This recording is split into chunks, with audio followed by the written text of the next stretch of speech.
Hi guys, back to our roots again. Hey, right, another pantry transmitter. One not for the faint-hearted. That's actually quite simple, to be honest. It's using a Russian Rod Pentode, of course. What else would I be using? I wouldn't be using these three-legged fuses, that's one thing for sure. Or these other things. Mini mods or whatever, no chance. Now, we've gone a different route this time. What we've done is we are using a 1J24, 1J24 or 1ZH24B. We're running it with 18 volts HT. That's actually a bit less because the batteries are now fully charged. We're using a lithium ion 18650 battery, an LM317 as a regulator, and we've got 1.1 volts, and we have here two diodes which basically are for any faults. Hopefully they will kill any high voltage going to this valve. And of course we've got it through a series resistor. We're actually taking the sense from the outer, the load end of the resistor rather than on the source end of the resistor on the output of the chip. Reason being is we want to keep that at 1.1 volts, we want that stable, and we want that certain amount of protection from that resistor if these if there's a fault appears here and these diodes start to clamp it. So the oscillator is a bit unconventional. We're running it from the screen grid via a 2.2 millihenry choke through to a crystal. The crystal is a goes to grid this end, goes to grid this end, goes to the G2, and we have a 7.5k resistor. 75k resistor here between the grid and ground. This is the not so much the screen grid, but the screen pin of the valve. This here is the G3, and the G3 is going up to an output transformer to give you a wee bit higher impedance, and we're feeding it from an MP3 player. And under here there's a little lithium 3-volt battery. It's just sitting on there. This is the lash up. This is just basically to hold it in place so it doesn't give us a problem. The antenna is just this wire here. And we're roughly coupling it into the DX10 at this time. Anyway, output is actually quite low, but it is enough. If you increase the battery voltage, you get far more output. Oh, and the MP3 player has decided to go to sleep. That's very naughty of it. It's not supposed to do that. Now, I am using one track on this because I've had so many problems with what do you call them? YouTube telling me that I'm using copyrighted material, and they've pulled a couple of them, unfortunately. So I'm using a track that I do know that is not what do you call it? Copyrighted. I have actually spoken to them, the writer of the music, and he says you do what you like with it. Basically, it's open source kind of thing, you know. So maybe not to everybody's liking, but unfortunately, you know, I mean, it's at the end of the day, it's what I'm using to test here. Now I've got it into the DX10. I've got a wee XH data and also a Roberts, and we'll put it on. Now it's quite wide. It will be, of course. There's no filtering.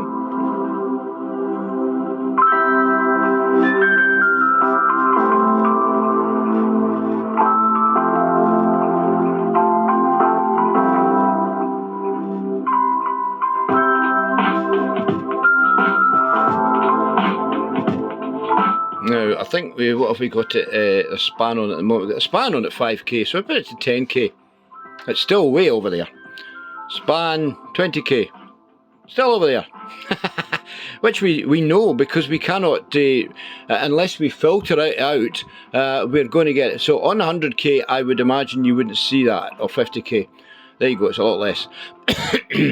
So that's about, it's actually just going to under 20k on the the span, which is about right when you think about it, because of the top end frequencies that we are actually putting into this, which you don't normally get on AM.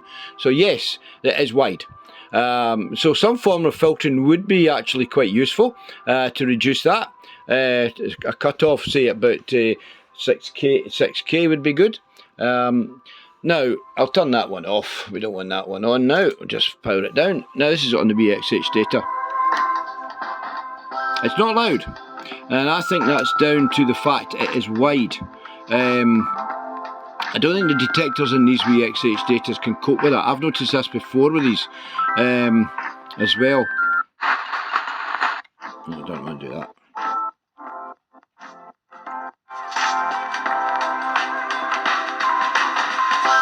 Now, when you can hear there is a lot of top end, and that's it, up. Now let's go back to 1152. This is a 1152 crystal. Let's see what we're...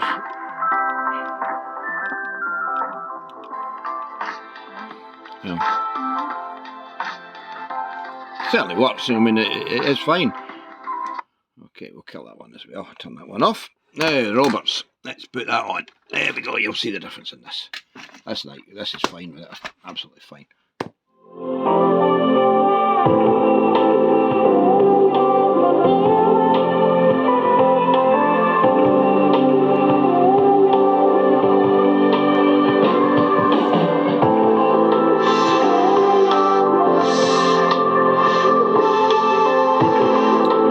You can, of course, tune it slightly to one of the sub-carriers and get just that wee bit more top end.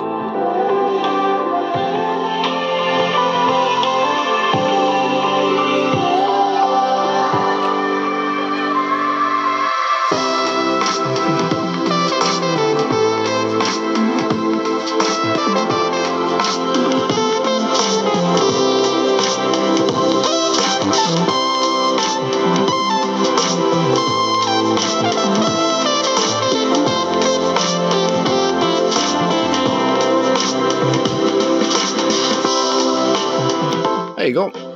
It's actually extremely good quality. You can actually drive it. You can overdrive it. It goes into clipping. Hold on, I'll put the scope back on. The scope's actually not. The scope's kind of been a wee bit naughty with me at the moment. It's not working right. I've got problems with these switches. A typical Tectonic scope. Let's see what we can show you. Now there is a wee bit of distortion in the. Hang on, let me put that on. There, that's better. There you go. Right, so it's not getting driven that hard at the moment, right? Let's see if I can clean up the. There we go. That's better. Now it's not driven hard, as you can see. There's no clipping, so we'll ramp up the volume a wee bit. In fact, that track's about to empty finish. I'll just go back again and start it from the start. I'll ramp up the volume.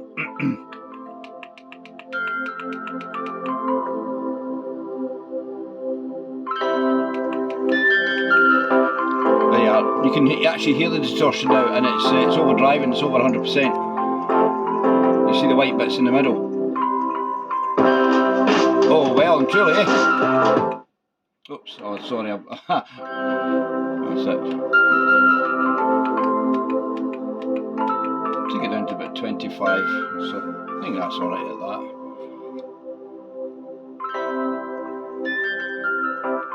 It's a wee bitty unbalanced, slightly unbalanced, but running at 18 volts, that's the effect we get. Anything above 18 volts, it's nice and balanced, but it really increases the output. Still clipping actually a wee bit, yeah. Take it down to 23, there you go, that's probably alright. If you had some form of processing, it would be probably sound, well not so much sound better, but it would be more like what we have been used to in AM recently, where there's no dynamic range as such, so you're always near that 80-90% modulation level that you'd get on the commercial stations. But it certainly works well. You can drive it directly, incidentally. You don't need to necessarily use a transformer. Depends on the output of the device you're using. I think line output actually would be okay. This is not line output, this is just to drive a pair of headphones, this wee thing. But you need to have some form of being able to bias the grid 3, because don't forget we're modulating the grid 3.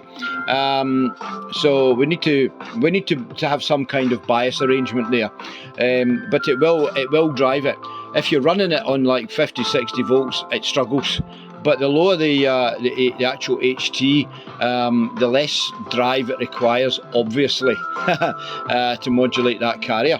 So yeah, you can do it. You can do it that way. So if you wanted more power, obviously you could have something that runs at 60 volts, and you could have it zenered down to say 18 or 20 volts just for the oscillator, and you could have a buffer stage on the output to give you that wee bit more output, which is actually the next thing I'm going to do to this, to give it a little bit more output. It doesn't go particularly far. It's relatively low power, obviously, but this is it on the first stage. I'm pleased that it works very well, actually. The circuit is, again, very, very simple. There's not an awful lot on it, but it does work, and it works extremely well. This is just a medium wave coil from a radio. Why not use that? We know it's the right number of turns, etc. So yeah, go for it, and it works fine. The ideal, of course, is to remove the ferrite rod at some point and actually have it tuned so that it can feed the next stage. You see, this coil is tapped off. Okay, it's on the HT side, but of course we have a coupling capacitor, so there's not a problem. I mean, I don't really call it HT, 18 volts in my opinion, HT. But yeah, and the lithium ion battery through the LM317 will have a very, very long life, but I don't intend keeping it this way. I actually intend running it from the mains. Yeah, so long as we can get rid of any modulation hum, yeah, we'll be going down the mains route. Anyway, there you go, that's it. I will probably put it on one of the forums in due course, and put up the circuit diagram for anyone who wants to replicate it. And we'll be using Rod Pentodes that are available. I have in the past used others that are very difficult to find, the likes of the 1J42A, which is very difficult to find. These valves are the easiest things in the world to oscillate. You cannot you never have a problem to try and get them to oscillate, incidentally. So I decided to go down the road of the valves that are far more common, which is in actual fact the two best ones for this project would be the 1J24B and the 1J29B. 29B's got higher filament current and will give you more output. It also has a bit more gain, but you're not looking for an awful lot of gain, really. You're looking for something that will fill a house with ease, without putting out too much power, obviously. But that's what you want to do. You don't want to fall foul of the authorities, of course. And like I will say here, that anybody that does build this circuit, it's at their own cost, their own responsibility as well. But it's just a little bit of fun. My intention, in actual fact, is to have a wee loop round here, but probably just using the one valve, to be honest. But I will do the second valve just in case we find that the one valve isn't really enough. It might not be. I mean, I have to more or less directly couple it into the DX10 for it to really work. So it's not a huge output from it. Yeah. So I mean, it should work. You can hear it here. You know, this is very much near field. You know, I mean, the radios are very close there. But let me just put it back on. Hopefully, we don't land up with another. We'll probably find out with another song that'll not be. How can I put it? Copyrighted. It'll be copyrighted material. But I'll do that anyway. I'll just do this anyway, just to give you an idea. I mean, I haven't even really properly checked the range. I don't think the range is very, very high, and it shouldn't bother anybody. Let's see. Next one. Here we go. Right, let's see how it does. I don't think it'll go very well. See, already it's feeding away.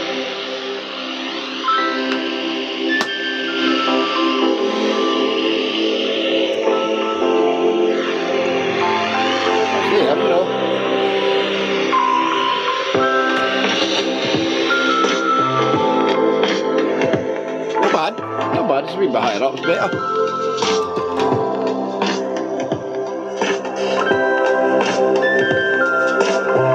So that would be enough. That's enough. That single valve in actual fact is enough to do it. So we probably won't go any further, to be honest.